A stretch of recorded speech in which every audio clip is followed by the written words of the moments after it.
Ray pun berkata pada Elliot jika ia seharusnya tak melihat apa yang seharusnya tak ia lihat. Lalu tiba-tiba Elliot dikeroyok oleh orang suruhan Ray. Halo sobat, pintu teater 1 telah dibuka. Gimana nih kabar kalian setelah selesai nonton series Shooter? Ngomong-ngomong, Mimin udah nyiapin series baru nih yang bakal Mimin bahas. Jadi series ini berjudul Mr. Robot, di mana series ini menceritakan tentang seorang ahli komputer yang bernama Elliot Alderson. Ia bekerja sebagai security hacker di perusahaan yang bernama Allsafe. Ia juga mengalami kegelisahan sosial, diantaranya seperti depresi klinis dan sedikit mengalami paranoid serta delusi. Suatu hari, ia harus menangani sebuah perusahaan yang tengah diretas oleh suatu komunitas. Di sini Elliot berusaha menghilangkan virus-virus yang hacker simpan di perusahaan yang tengah ia lindungi. Namun, permasalahannya adalah hacker ini justru mencoba mengajak Elliot untuk bergabung dan menyerang perusahaan terbesar di Amerika. Bagaimana tanggapan Elliot? Tanpa menunggu banyak lama, mari kita mulai intronya.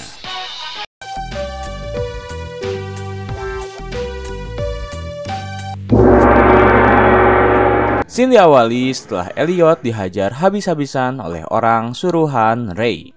Elliot tiba-tiba terbangun di rumah sakit dengan beberapa luka di wajahnya yang cukup parah. Belum bisa berbicara, Elliot pun hanya bisa memandangi Ray yang terus berusaha mengajak Elliot berbicara.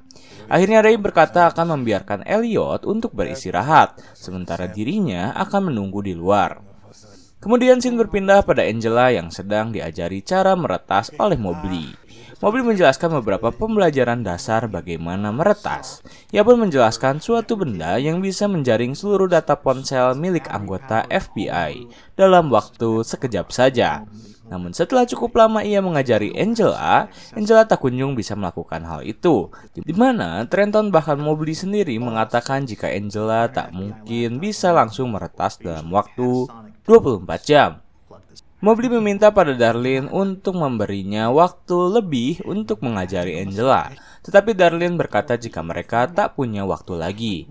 Ia pun menyuruh Mobley untuk terus memberi Angela arahan agar ia bisa dengan cepat meretas dalam waktu 24 jam.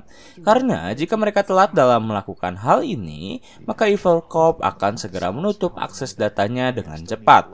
Dan mereka tak bisa menghapus bukti-bukti yang berada di kantor FBI.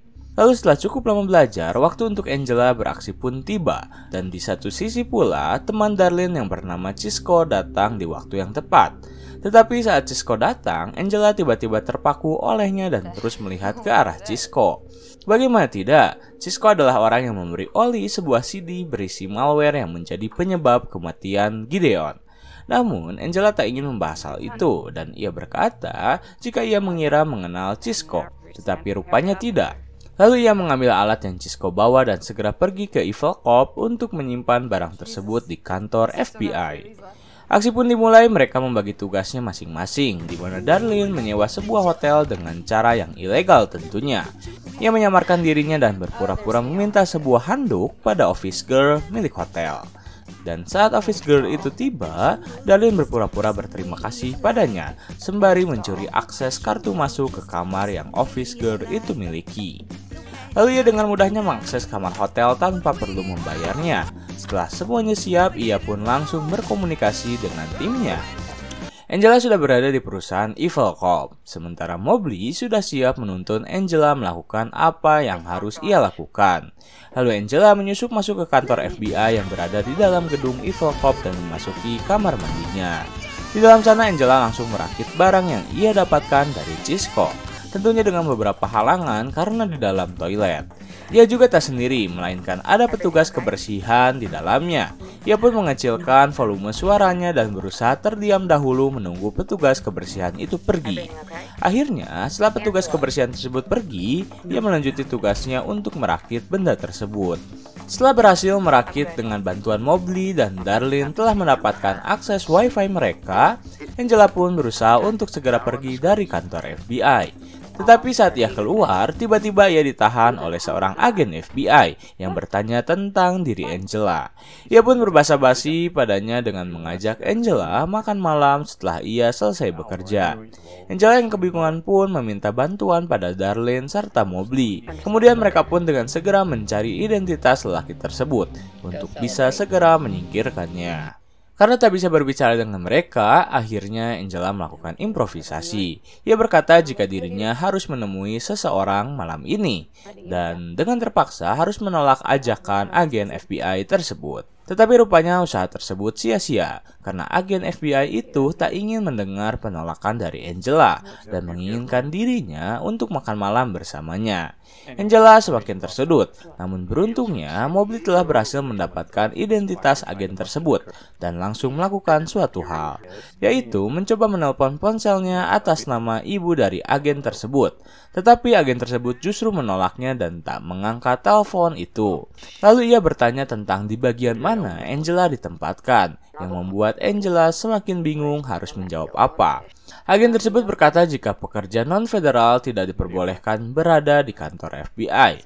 Akhirnya Angela pun memutuskan untuk mengeluarkan jurus pamungkasnya. Ia mengiyakan ajakan agen tersebut untuk berminum sebentar. Dan agen tersebut mengatakan pada Angela jika ia akan menemuinya di bawah dalam waktu 30 menit. Kemudian ia meninggalkan Angela. Setelah selesai dengan rintangan tersebut, Angela buru-buru memasangkan benda yang baru saja ia rakit di sebuah kubikal dengan saklar jaringan di bawahnya. Angela mencari benda tersebut dan menemukannya di sebuah bawah meja. Kemudian ia dengan cepat memasangkan benda tersebut. Dan tak lupa, Darlene memberitahu Angela untuk menghilangkan jejak yang baru saja ia pegang. Kemudian Angela mengelap barang yang baru saja ia sentuh untuk menghilangkan sidik jari miliknya. Setelah berhasil memasangkan benda tersebut yang bernama femtocell dan Darlene telah mendapatkan aksesnya, ia pun langsung menyuruh Angela untuk pergi dan segera bertemu dengan timnya untuk merayakan kemenangan tersebut. Namun masalah tiba ketika Darlene tiba-tiba kehilangan akses tersebut dan menyuruh Angela untuk kembali ke kubikal itu. Mendengar hal tersebut membuat Angela emosi. Ia berkata telah melakukan tugasnya dengan baik, tetapi Darlene menjawab jika mereka kehilangan aksesnya, maka ia tak bisa menghapus seluruh bukti yang FBI miliki. Lalu ia menyuruh Angela untuk kembali ke kantor FBI dan Darlene akan memandunya. Sementara itu Elliot tiba-tiba dipindah tempatkan dari rumah sakit ke sebuah basement gelap nan sempit, hanya ditemani oleh hayalan ayahnya. Elliot tiba-tiba memeluk ayahnya dan mengucapkan terima kasih tanpa alasan yang jelas. Kembali ke Angela yang telah kembali berada di kantor FBI, di mana Darlene langsung memandunya. Ia pun menyuruh Angela untuk memasukkan sebuah URL sesuai yang ia katakan. Saat melakukan tugasnya, Angela tiba-tiba dipanggil oleh Piero yang menghampirinya, dan hal itu membuat Angela terkaget. Tetapi beruntungnya Piero menganggap Angela tengah berada dalam sebuah panggilan dan menyuruhnya untuk meneruskan hal tersebut. Kemudian, scene berpindah pada Elliot di masa kecil saat dibawa berkendara oleh ayahnya. Di tengah perjalanan mereka, ayah Elliot akhirnya bercerita jika ia memiliki penyakit. Tetapi ayahnya tak mengatakan secara langsung penyakit apa yang ia derita. Ia hanya bercerita jika dirinya telah berhenti di pekerjaannya yang sekarang. Dan ia memutuskan telah membeli sebuah toko yang akan ia jadikan sebagai sebuah toko komputer. Mendengar hal tersebut membuat Elliot kecil kegirangan. Bahkan ia meminta izin pada ayahnya untuk bekerja di sana. Ayahnya tentu mengizinkan Elliot untuk bekerja. Tibanya di toko yang baru saja ayah Elliot beli, ayahnya berkata pada Elliot untuk merahasiakan apa yang baru saja ia ceritakan tentang dirinya yang memiliki penyakit. Entah itu pada ibunya ataupun Darlene adik kecilnya. Kemudian ayahnya memberikan Elliot kerjaan yang harus Elliot lakukan.